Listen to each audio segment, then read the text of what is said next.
Okay. Dear students, now we have to discuss about electric dipole and within that field and potential.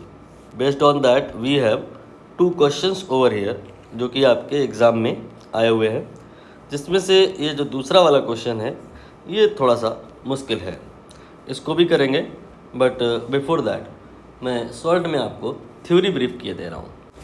यहाँ पर सबसे पहले हमें एक डाइपोल कंसीडर करना होगा। डाइपोल क्या होता है? It is a system of two equal and opposite charges. We have two charges equal and opposite, so we have dipole over here. ये आपने ए मान लिया, ये आपने बी मान लिया। इसका मिड पॉइंट जहाँ पर होगा वहाँ पे आप एम लिख सकते हो। ए से एम तक की जो वैल्यू है इसे आप ए बोलेंगे, एम से बी तक इसकी वैल्यू इसे भी ए बोलेंगे। टोटल जो लेंथ है यू कैन से कि ये एल जो है 2a के इक्वल होगा। आई होप यहाँ तक की बात आपको आसानी से क्लियर हुई होगी। Now what we have to do, we have to find field and potential due to this dipole. तो यहाँ पर सबसे पहले हम फील्ड निकालेंगे, देन आफ्टर पोटेंशियल की बात करेंगे। फील्ड अगर हमें निकालना है तो पहले स्पेसिफाई करना होगा कि कौन से पॉइंट पे फील्ड निकालनी है। यहाँ पर केसेस होते हैं। ये जो लाइन बनी हुई है इसे एक्सेस ऑफ डाइपोल कहा जाता है। पॉइंट माइट भी हो सकता है आपकी एक्सेस पर ही हो और हो सकता है ना हो। तो यहाँ पर मैंने एक पॉइंट कंसीडर किया, पॉइंट P, जो कि एक्सेस पर है। यहाँ पॉइंट P पर हमें फील्ड निकालनी है। तो तरीका क्या है? प्रिंसिपल ऑफ सुपरपोजिशन अप्लाई करेंगे। Due to each charge we will calculate field and then add all them, we get net field at point P। तो पॉइंट P पर फील्ड बिकॉज ऑफ A निकाल लेते हैं, बिकॉज ऑफ B निकाल लेते हैं, फिर इनको जोड़ देंगे। बिकॉज ऑफ A क्या आएगा? KQ/R² आएगा पॉइंट चार्ज की वजह से, तो ऑलवेज फील्ड इतना ही होता है। लेकिन R को लेकर के ध्यान दें, R क्या होता है? जिस चार्ज की वजह से आप निकाल रहे हो और जहाँ पे आप निकाल रहे हो उनके बीच की दूरी। जैसे आप A की वजह से P पे निकाल रहे हो तो ये वाली distance will be the value of R। What will be that? अगर हम M से P तक की वैल्यू को स्मॉल r माने तो जो टोटल वैल्यू होगी that will be R plus A। यहाँ A से M तक की वैल्यू A के बराबर होगी, A से P तक की वैल्यू ये R प्लस A के बराबर होगी। सो यहाँ पे R नहीं होगा, यहाँ पे R प्लस A हो जाएगा। क्लियर है? नाउ ड्यू टू B की वजह से कितना होगा? इसके लिए हमें यहाँ पर जो डिस्टेंस चाहिए होगी it is will be from B to P। इसके लिए ये जो डिस्टेंस है MP, इसमें से MB माइनस कर देंगे। तो R में से आप A जब माइनस करोगे तो डिस्टेंस जो आएगा that will be R minus A। It will be KQ divided by R minus A whole square of that. Now ध्यान देना होगा डायरेक्शन का, क्योंकि फील्ड एक वेक्टर क्वांटिटी है। सिंस B पर जो चार्ज है वो पॉजिटिव है, सो पॉइंट P पर जो फील्ड होगी वो रिपेलिंग फील्ड होगी। P पॉइंट को ये जो चार्ज है रिपेल करेगा। और बिकॉज ऑफ A अगर हम बात करें तो A पर नेगेटिव चार्ज है, इसलिए वो रिपेल नहीं करेगा, वो अट्रैक्ट करेगा। लेकिन आप ध्यान दो, मैंने जो अट्रैक्शन वाला एरो बनाया है उसे थोड़ा छोटा बनाया है, इंटेंशनली ऐसा किया है। आप देख ले यहाँ पर इन दोनों में ये आपका ज़्यादा है, सो ओवरऑल ये कम होगा। बिकॉज ऑफ A जो फील्ड आएगा वो कम होगा, बिकॉज ऑफ B जो फील्ड आएगा वो ज़्यादा होगा। तो नेट फील्ड निकालने के लिए आप EB में से EA माइनस कर देते हैं। इसमें से इसको माइनस करना है, तो ड्यूरिंग दैट ये KQ कॉमन हो जाएगा।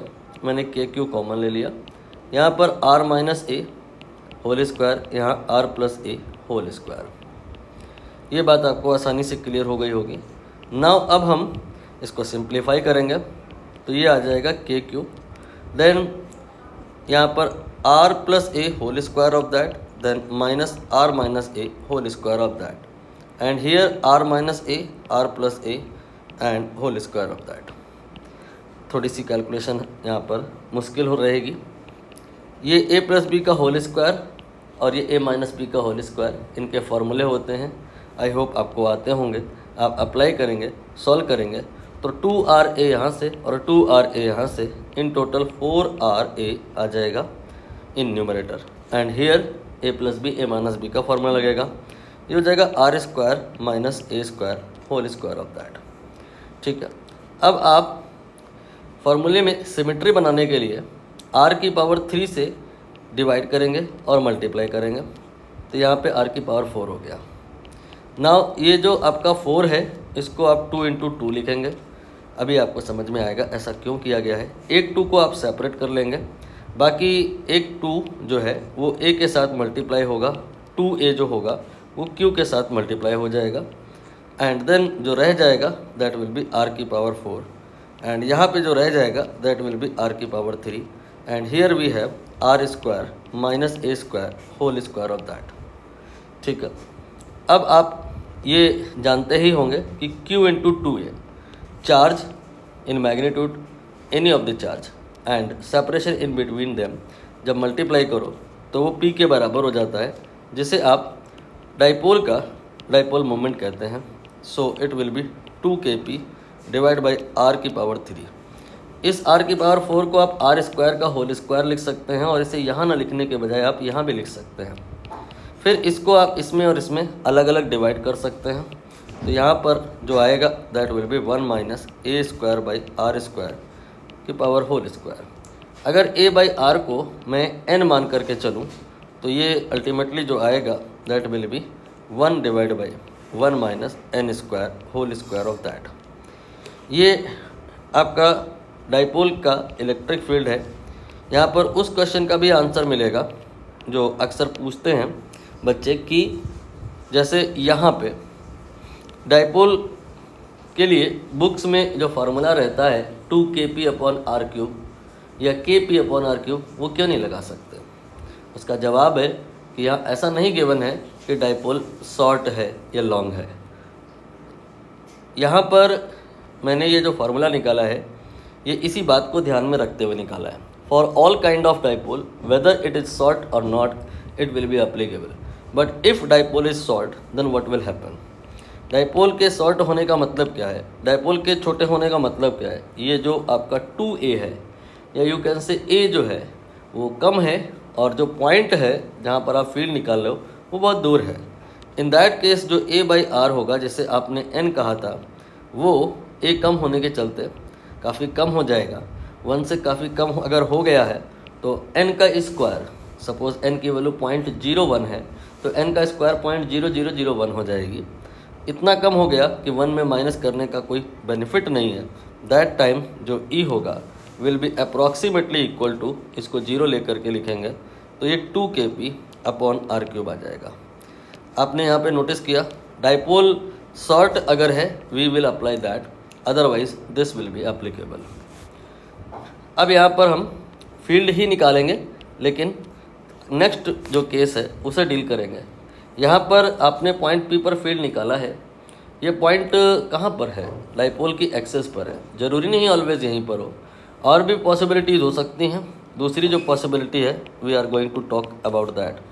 Here we have a dipole, minus q here plus q here, it is a, it is b। A B को मिलाने पर जो लाइन मिलता है उसे आप एक्सेस ऑफ डाइपोल कहते हैं। This is your axis. Point यहाँ पर इस बार नहीं है। पॉइंट फिर कहाँ पर है? इस एक्सेस के परपेंडिकुलर एक लाइन बनाइए। वो परपेंडिकुलर लाइन कहाँ से पास होनी चाहिए? मिड पॉइंट से। इस लाइन पर पॉइंट लाई कर रहा है। जो अगर ऐसा हो रहा है तो कहा जाएगा कि पॉइंट जो है आपका इक्वेटोरियल लाइन पे है। 3D में अगर बात करें तो ये दरअसल एक लाइन नहीं है, ये एक प्लेन है।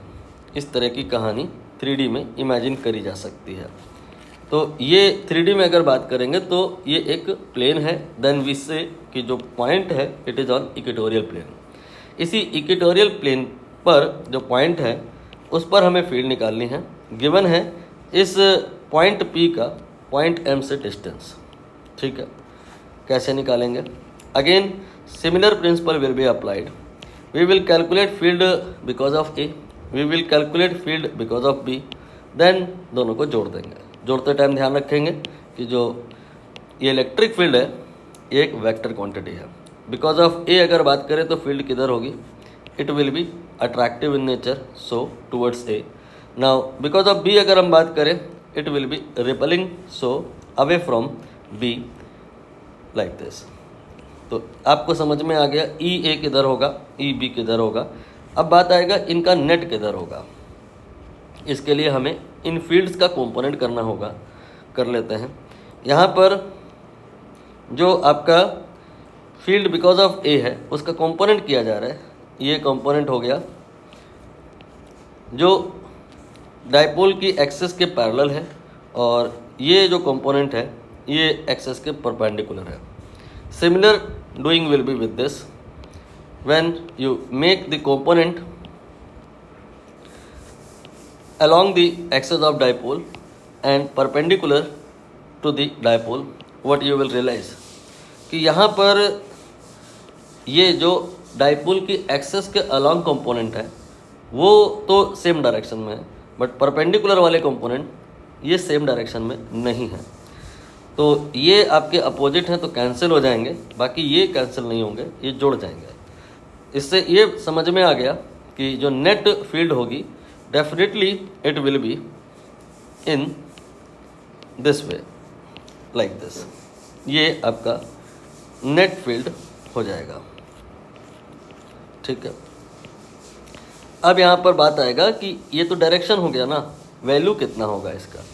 इसके लिए आप यहाँ पर ई एज्यूम कर लो। यहाँ पर अगर आपने ई एज्यूम किया है तो यहाँ पर भी ई होगा। E is the magnitude of electric field which will be same because of A and because of B. दोनों ही मैग्नीट्यूड वाइज पॉइंट पी पर जो फील्ड जनरेट करेंगे वो मैग्नीट्यूड में सेम होगी, because charges in magnitude are equal, distances of P from A and B are same.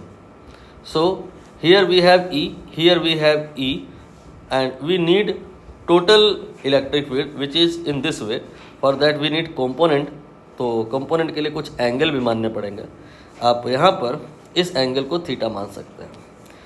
तो जो अगर आपने इस एंगल को थीटा मान लिया तो इस वाली फील्ड का ये वाला कंपोनेंट ई कॉस थीटा हो जाएगा। तो जो बच गया that will be E sine theta. Same doing will be with this. यहाँ पर जो इधर वाला कंपोनेंट आएगा that will be E sine theta, and जो इधर वाला कंपोनेंट आएगा that will be E cos theta. कारण ये कि जो अगर ये एंगल थीटा है तो ये एंगल भी थीटा ही होगा। अगर आपको नहीं समझ में आया कि ये कैसे, तो आप यहाँ पर ये तो समझ ही रहे होंगे कि ये एंगल थीटा है तो ये एंगल भी थीटा होगा, और ये अगर थीटा है तो ये और ये these are two vertically opposite angle जो इक्वल होते हैं।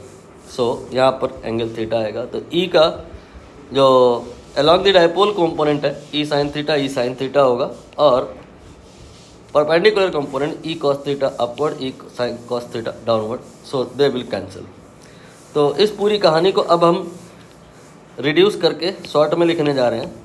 वो क्या है कि हमारे पास में नेट इलेक्ट्रिक फील्ड इस दिशा में है, इस डायरेक्शन में है, और वैल्यू है उसकी कितनी, 2e साइन थीटा। ई साइन थीटा 2 बार आया था तो ये 2e साइन थीटा हो गया। बाकी सारा आप डिलीट कर दीजिए ताकि समझने में दिक्कत ना हो, ठीक है। आप इसे भी डिलीट कर सकते हैं, इसे भी डिलीट कर सकते हैं, ठीक है। अब हम यहाँ पर ई की वैल्यू पुट करेंगे और साइन थीटा की वैल्यू पुट करेंगे। ई क्या है, it is the magnitude of electric field either because of A और बिकॉज ऑफ बी। दोनों की वजह से ही सेम होगी, किसी की वजह से भी निकाल लो। मैं यहाँ पर अगर कहूँ डिस्टेंस ए पी की तो ये कितनी होगी, थिंक अबाउट दैट। ये डिस्टेंस आर है दिस वन, एंड ये डिस्टेंस ए है। So A P will be hypotenuse that is R square plus A square, square root of that. ये आपका जो अगर आ गया है तो अब यहाँ से आप साइन थीटा रिक्वायर्ड है, इसे आप निकाल सकते हो। साइन थीटा परपेंडिकुलर, थीटा के वास्ते ये परपेंडिकुलर होगा, divide by hypotenuse. A divided by under root में R square plus A square. And E जो अगर कहा जाए तो कितना होगा, because of this charge point P पर फील्ड, पॉइंट चार्ज की वजह से फील्ड के क्यू बाई आर स्क्वायर होती है, बट यहाँ पर r will be distance A P, so it is not actually r, it is this one. Value put कर दीजिए तो ये आ गया k q divided by under root then r square plus A square. Now we will calculate net field by substituting these values over here. तो कर लेते हैं ये काम। तो क्या आएगा, 2 ई की जगह के क्यू अपॉन अंडर रूट में आएगा r square plus A square and then sine theta that was a divided by एक बार आप चेक कर लो, यहाँ पर मिस्टेक हुआ है, स्क्वायर नहीं किया था मैंने, तो यहाँ पर अंडर रूट हटा दीजिए and then sine theta under root में आर स्क्वायर प्लस ए स्क्वायर। अब यहाँ पर Q और 2A दोनों टुगेदर मल्टीप्लाइड हैं, मैंने आपको अभी बताया, ये आपका P के बराबर होगा, डाइपोल का dipole moment, divided by symmetry बनाने के लिए मैं आर क्यूब से डिवाइड भी कर रहा हूँ और एंड मल्टीप्लाई भी कर रहा हूँ। तो यहाँ पर अब जो आएगा that will be multiply of this two, so it will be r square plus A square power 3/2। यहाँ पर आप r की पावर 3 को लिख सकते हैं, क्या लिख सकते हैं, आर स्क्वायर एंड इसकी पावर 3/2। देख लीजिए ये कैंसिल हो जाएगा, तो आपको समझ में आया कि r square can be written r cube can be written r square की पावर 3/2। फिर आप उसको यहाँ से हटा करके यहाँ पे लिख सकते हैं आर स्क्वायर की पावर 3/2 एंड फिर इसके बाद आप इसको अलग अलग डिवाइड कर सकते हैं। तो net field will be k p upon r cube and then after ये आ जाएगा 1 अपॉन ये और ये जब कैंसिल होगा तो 1 हो जाएगा, फिर a बाई आर की पावर 3/2। जैसा काम आपने अभी थोड़ी देर पहले किया था वैसे ही यहाँ पर भी करना है। क्या कि आप अगर चाहें तो a बाई आर की जगह n लिख सकते हैं। तो ये जो नेट फील्ड होगा that will be k p upon r cube then 1 upon 1 plus n इस पूरे की पावर 3/2।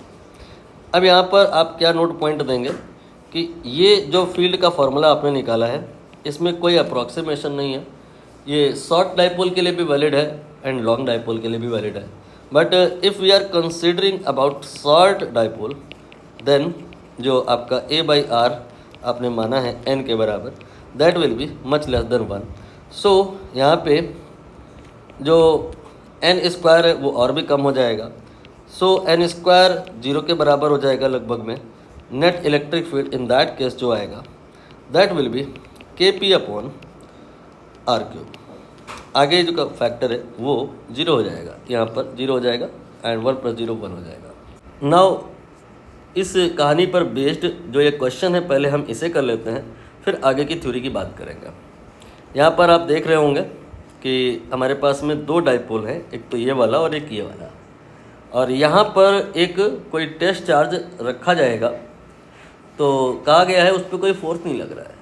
ये कैसे पॉसिबल है? ये तब पॉसिबल है जब यहाँ पर जो नेट फील्ड आए, नेट फील्ड में इसकी भी आएगी और इसकी भी आएगी, दोनों का जो नेट फील्ड बन करके आए पॉइंट पी पर वो 0 अगर हो गया, फील्ड अगर कैंसिल हो गई, दैट टाइम यहाँ पर आप कोई चार्ज अगर रखोगे भी बाहर से लाके, it will not experience any force. यही कहा है a point particle of charge Q, ये यहाँ पर लोकेट किया गया है। ये जो है इस वाले डाइपोल के लिए अगर बात करें तो ये एक्सेस पर है, लेकिन यही पॉइंट इस वाले डाइपोल के पॉइंट से बात करें तो वो इक्वेटोरियल है। पॉइंट पे also on the equatorial plane, second dipole. Dipole are made of opposite charges, ये सारी बात स्टैंडर्ड बातें हैं। For the charge particle P यहाँ जो रखा है, not to experience any net force which are the following describe this situation, these are the option. तो बताना ये है कि यहाँ पर अगर इस पे फोर्स नहीं लग रहा है तो A और R के बीच में क्या रिलेशन होगा। आप यहाँ पर ऑप्शन देखें अगर तो आपको समझ में आएगा कि ज़रूरी नहीं है कि always A by r less than 1 हो। जैसे कि यहाँ देख लो A बाई आर 0.5 है, यहाँ तो A R से थोड़ा छोटा है लेकिन बहुत छोटा नहीं है। बाकी और ऑप्शंस को अगर कंसीडर करें तो उल्टा भी हो सकता है। ये ऑप्शन इनडायरेक्टली सजेस्ट कर रहे हैं कि ए इनफैक्ट पॉसिबल है कि आर से बड़ा हो। So you can not consider this dipole as a short dipole. You are not suppose to apply the approximated formulas like these. You are not allowed to apply this. You have to apply this. You are not allowed to apply this. You are supposed to apply this. चलिए अब यहाँ पर हम बात करते हैं इस point पर नेट फील्ड की। तो डाइपोल 1 की वजह से भी आएगी और डाइपोल 2 की वजह से भी आएगी। 1 की वजह से फील्ड जो आई थी उसका मैग्नीट्यूड तो आपने निकाला था ऊपर, बट डायरेक्शन वो मैंने वहाँ नहीं बताई, बता देता हूँ। ये आपका डाइपोल है -q और +q से बना, और एक कोई पॉइंट आपने लिया है P जो एक्सेस पर है। You want the direction of field. इसको निकालना आसान है। कैसे?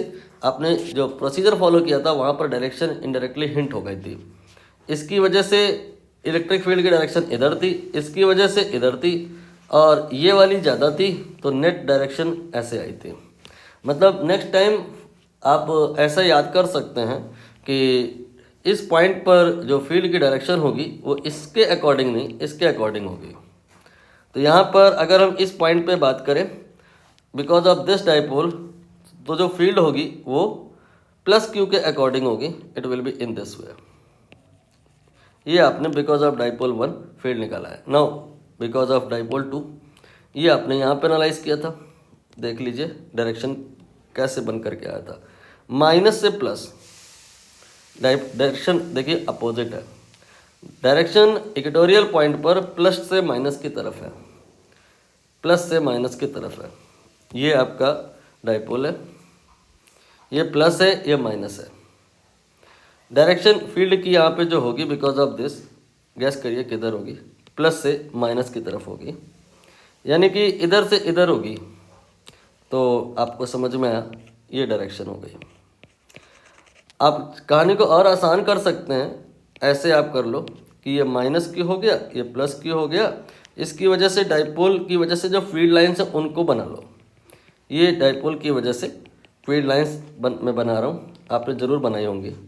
डाइपोल की वजह से फील्ड लाइन्स मैं बना रहा हूँ, आपने इस तरह से बनाई होंगी। एरो इस पर मैंने अभी नहीं पुट किया है, वो ऐसा होता है लाइक दिस कि जो फील्ड लाइन्स होती हैं वो प्लस से चलती हैं और माइनस की तरफ आती हैं।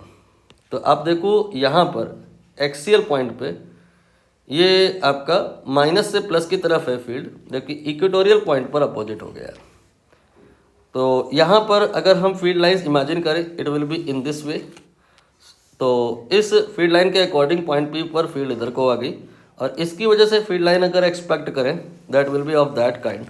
तो इस वाली फील्ड लाइन की वजह से यहाँ पर फील्ड इधर को आई।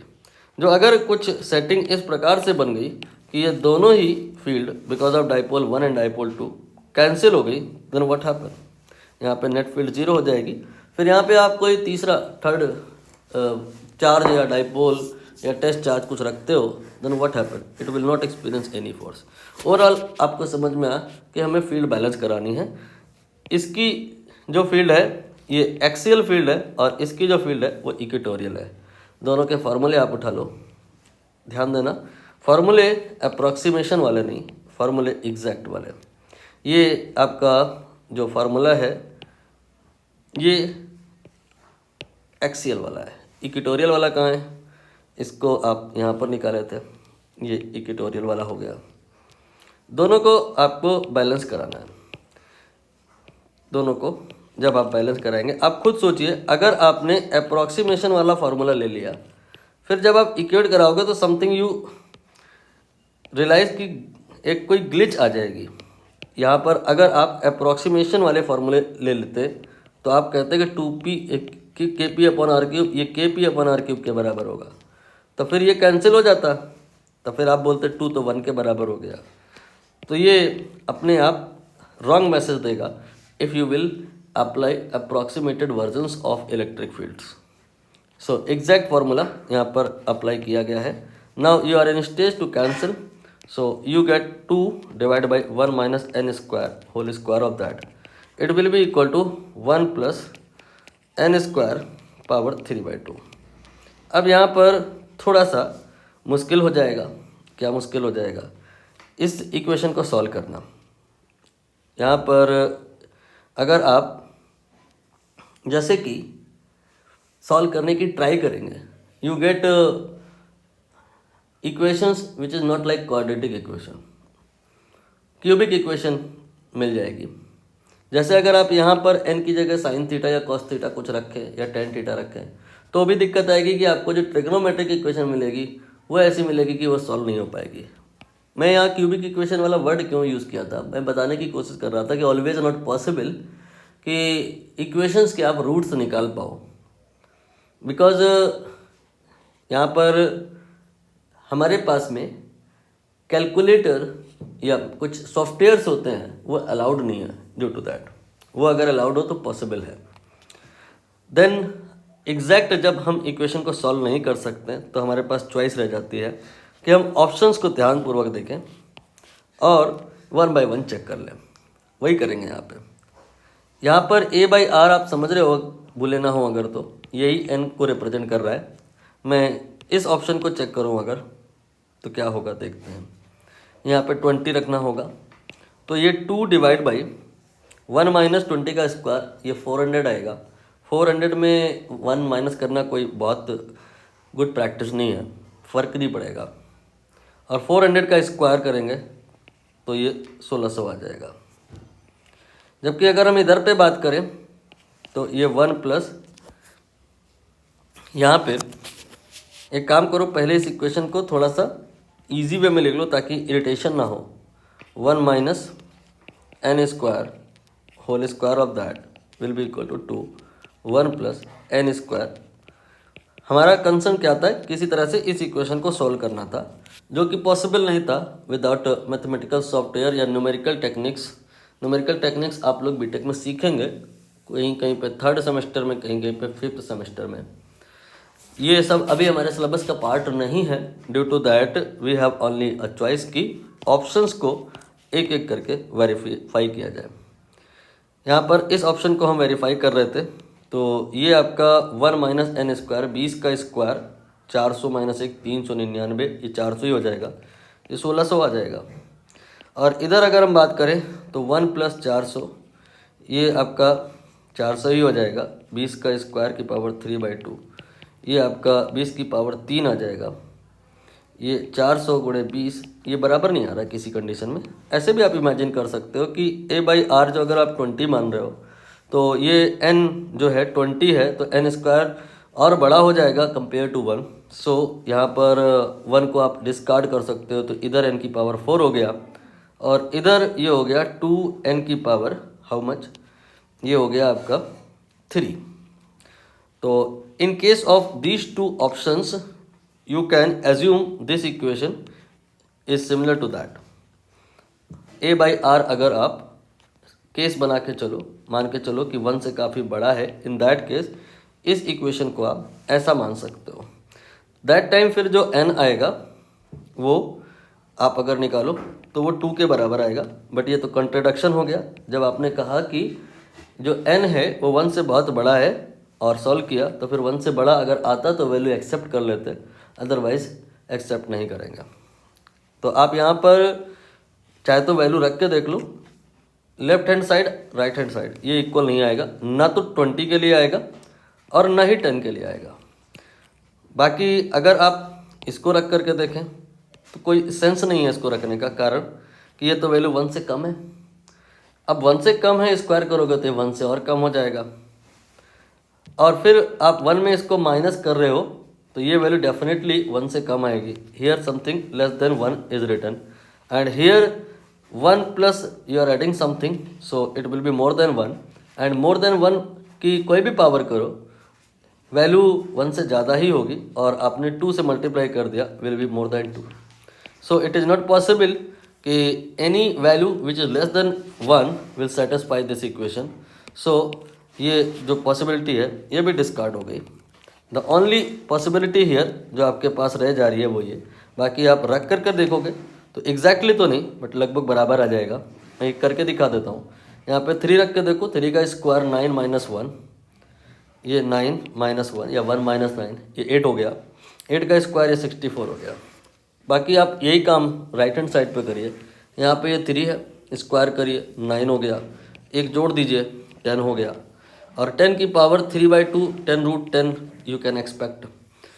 √10 लगभग में आप ऐसा कह सकते हो कि 3.3 अराउंड। पाई की वैल्यू, √10 की वैल्यू, जी की वैल्यू लगभग बराबर ही होती हैं। तो ये आ गया आपका 32-33 अराउंड एंड मल्टीप्लाइड बाई 2, तो ये आपका लगभग में दोनों तरफ इक्वल इक्वल आ गया। तो क्वाइट बोरिंग क्वेश्चन भी था ये। एनीवे हम यहाँ पर अब वापस आएंगे अपनी थ्योरी पार्ट पर।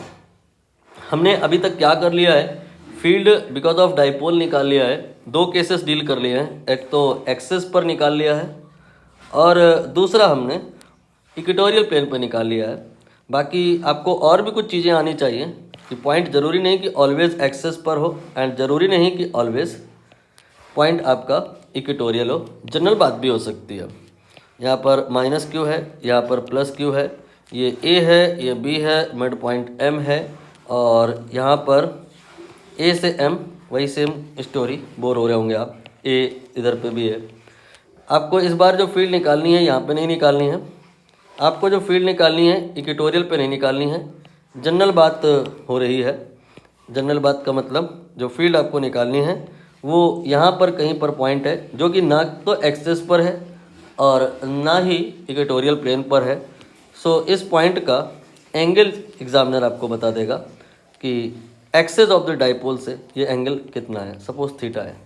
इन दैट केस यहाँ पे जो इलेक्ट्रिक फील्ड आता है इसका वैल्यू होता है kp/r³ अंडर रूट में 3 cos स्क्वायर थीटा +1। थोड़ा सा कॉम्प्लेक्स है बट अभी थोड़ी देर में कहानी इजी हो जाएगी। बिफोर दैट थीटा 0 रखिए यहाँ पे और थीटा 90 रखिए। ये अब जो बात हो रही है टोटली फॉर शॉर्ट डाइपोल। यहाँ पे अगर हम थीटा 0 रखें तो cos 0 तो ये तो 1 होता है, 3 + 1 ये 4 होता है, 4 का अंडर रूट 2 होता है, तो ये 2 kp आ जाएगा। सिग्निफिकेंस क्या है आप समझ गए होंगे कि अगर ये एंगल 0 हो गया देन ये पॉइंट आपकी यहाँ पर आ गई है। एक्सिस पर के लिए फील्ड का फार्मूला जो आपने याद किया है वो यहाँ पर इस जनरलाइज एक्सप्रेशन से भी निकाला जा सकता है। बाकी अगर थीटा 90 आप रखें यू गेट kp/r³। ना प्रश्न ये उठेगा कि ये आखिर आया कहाँ से, ये होमवर्क है, मैं हिंट आपको ज़रूर दिए दे रहा हूँ। करना ये है आपको कि आई एग्री कि यहाँ पर एक ही डाइपोल है बट डाइपोल एक वेक्टर क्वांटिटी है, तो वेक्टर क्वांटिटी में क्या संभव है कि आप उसके कंपोनेंट कर सकते हैं। तो आप मान सकते हैं कि यहाँ एक नहीं 2 डाइपोल हैं, मतलब डाइपोल के कंपोनेंट कर सकते हैं। Either you assume a single dipole originally जो मैंने बनाया था ब्लैक कलर से, या फिर आप उसके बदले मान सकते हैं क्या कि 2 डाइपोल हैं जिनके मैं यहाँ पे जिनके कंपोनेंट में जो कंपोनेंट मैंने बनाया। आइदर एज्यूम दिस वन और instead of that assume this and that. If you assume the component dipoles instead of the original dipole things will become easy. Why? जिस पॉइंट पे आपको निकालना है वो पॉइंट इस वाले डाइपोल के वास्ते एक्सियल पॉइंट है और इस वाले डाइपोल के वास्ते ये इक्वेटोरियल है, जिसके लिए डेरिवेशन आप ऑलरेडी कर चुके हैं। तो यहाँ पर आप 2 प्रकार की फील्ड निकालेंगे, one because of that and other because of that, then आप दोनों को वेक्टरली ऐड कर देंगे, you will get same result. I am not going to do that, ये होमवर्क का पार्ट है, इसे आप जरूर कीजिएगा। नाउ फील्ड की बात पूरी तरह से हो गई है, अब हम बात करेंगे पोटेंशियल की। जैसा कि आपने नोटिस किया होगा हमारा जो हेडिंग है that is not field only field because of dipole, heading है field and potential because of dipole. तो यहाँ पर हमने एक डाइपोल लिया -q + q, ये पॉइंट M है, ये A है, ये B है, यहाँ पर इसे A मान लीजिए, इसे A मान लीजिए। Similar approach, potential just like field, अगर पूछेगा एग्जामिनर तो पहले बताएगा कि कहाँ पे निकालना है वो पॉइंट।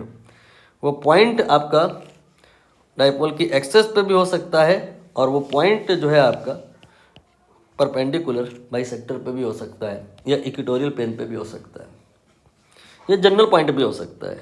यहाँ के लिए जो पोटेंशियल होता है ये आपका होता है k p upon r square, r cube नहीं है, ध्यान दीजिएगा। आर क्यूब जो है वो फील्ड में था, पोटेंशियल में नहीं। यहाँ पर फील्ड 0 आएगा, और अगर पॉइंट यहाँ पर है, आई मीन जनरल पॉइंट है जो डाइपोल की एक्सेस से थीटा का एंगल बना रहा है, दैट टाइम वी की value k p cos theta divide by are square आएगा। अब प्रश्न ये उठ सकता है कि ये सब आ कहाँ से रहा है, तो बहुत शॉर्ट में डेरिवेशन है, कर लेते हैं।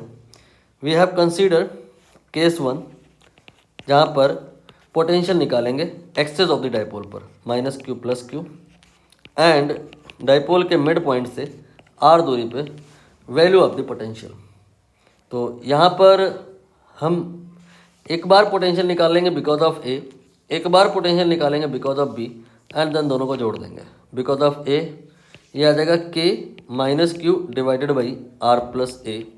ध्यान दीजिए पॉइंट चार्ज क्यू की वजह से आर डिस्टेंस पर जो पोटेंशियल का फॉर्मूला होता है वो होता है के क्यू बाई आर। बस अंतर ये है कि पोटेंशियल चूँकि एक वेक्टर क्वांटिटी नहीं है, सो हम यहाँ पर मैग्नीट्यूड की बात नहीं करेंगे, हम यहाँ पर एल्जेब्रिक वैल्यू ऑफ पोटेंशियल की बात करेंगे। इसके लिए जो क्यू होगा वो हमें विथ साइन रखना होगा। So here if q is negative we have to put same, वही मैंने यहाँ किया। Because of a point P पर जो अगर हम फील्ड पोटेंशियल निकाल रहे थे तो हमने क्यू नहीं लिया है, माइनस क्यू लिया है। एंड रही बात दूरी की, तो ये ए से पी तक की दूरी, ये आपकी कितनी हो जाएगी, आर तो है यहाँ से यहाँ तक। ये सारा काम ऑलरेडी आप कर चुके हो, मुझे नहीं लगता अब रिपीट करने की रिक्वायरमेंट है। तो बी पॉइंट बी की वजह से आप पोटेंशियल निकालिए, तो K then plus q and then R minus A. इस बार कौन छोटा कौन बड़ा जानने की ज़रूरत नहीं है, क्योंकि डायरेक्शन तो कहीं कुछ है इन्वॉल्व नहीं हो रही है। सिंपल आप जोड़ दीजिए, नेट पोटेंशियल आ जाएगा। के क्यू कॉमन ले लीजिए, minus 1 by are plus a because of this, and then यहाँ पे आर माइनस ए। ना इसके बाद और सिंप्लीफिकेशन करेंगे, तो यहाँ पर minus r plus a minus plus r plus a, and in divide this multiply by that, a plus b a minus b, it will be a square minus b square, it will be k q, यहाँ पर ये cancel हो जाएगा, you get 2a divided by are square minus A square. Symmetry बनाने के लिए r square से multiply and divide किया है, ये आप समझ ही गए होंगे कि p के बराबर होगा। And r square divided by are square minus A square, जो एडिशनल टर्म दिख रहा है इसमें, इस आर स्क्वायर को यहाँ ना लिख करके आप यहाँ लिख सकते हैं, अलग अलग डिवाइड कर सकते हैं। तो ये आ जाएगा k p upon r square, then 1 divided by 1 minus A square by are square. You can write k p upon r square 1 upon 1 minus n square. ये जो फार्मूला आपने पोटेंशियल का निकाला है, this is valid for all kind of dipole whether it is short और long. But if dipole is short then approximated formula क्या बनेगा, for that n की वैल्यू नियरली 0 ले लेंगे, यू गेट के पी अपॉन आर स्क्वायर। ये यहीं पर देखो मैंने लिख दिया था। नाउ अगर हम नेक्स्ट केस की बात करें जहाँ पर इक्वेटोरियल पोजीशन है, तो यहाँ पर आप माइनस क्यू ले लो, यहाँ पर प्लस क्यू ले लो, और पॉइंट कंसीडर करो यहाँ पर। तो यहाँ पर आप नोटिस करो, जब आप पोटेंशियल निकालोगे बिकॉज ऑफ ए तो कितना आएगा, जब पोटेंशियल निकालोगे बिकॉज ऑफ बी तो कितना आएगा। बी की वजह से पोटेंशियल निकालोगे, अगर प्लस 10 वोल्ट आ रहा है तो ए की वजह से माइनस 10 आएगा। मैग्नीट्यूड में पोटेंशियल दोनों ही केस में इक्वल होगा, बट एक प्लस होगा एक माइनस होगा, कारण ये कि चार्ज ये नेगेटिव है। दोनों की वजह से मैग्नीट्यूड और पोटेंशियल सेम इसलिए होगा क्योंकि मैग्नीट्यूड वाइज दोनों ही चार्ज सेम है, और पी जो है सिमेट्रिकली ओरिएंटेड है, दोनों ही तरफ से डिस्टेंसेस इक्वल है। So you need not to calculate exact value, बस जज हो गया होगा आपको कि इस लाइन में आप कोई भी पॉइंट अगर कंसीडर करते हो तो उस पॉइंट का जो दूरी है ए से और बी से बराबर बराबर होगा। ए और बी पर मैग्नीट्यूड वाइज चार्ज इक्वली रखे हुए हैं।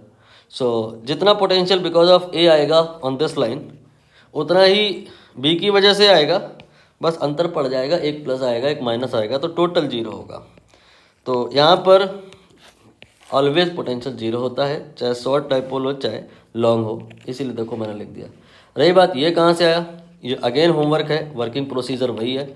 आपको यहाँ पर मान के चलना है, if you want to derive that expression, कि यहाँ एक डाइपोल नहीं है, बदले में क्या है, 2 डाइपोल है। Instead of assuming this dipole, you can assume the component of the dipoles like this.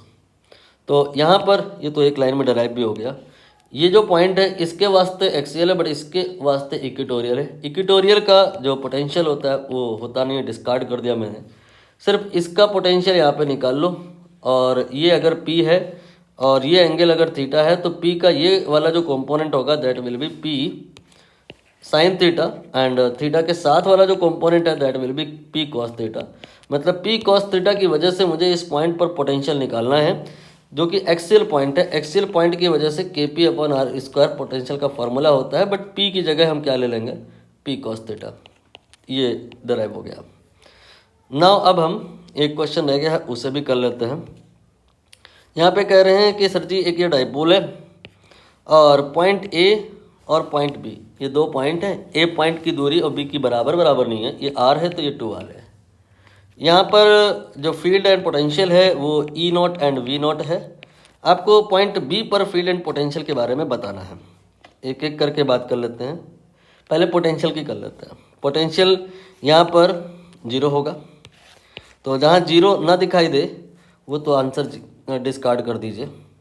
जैसे कि ये गलत है, ये गलत है।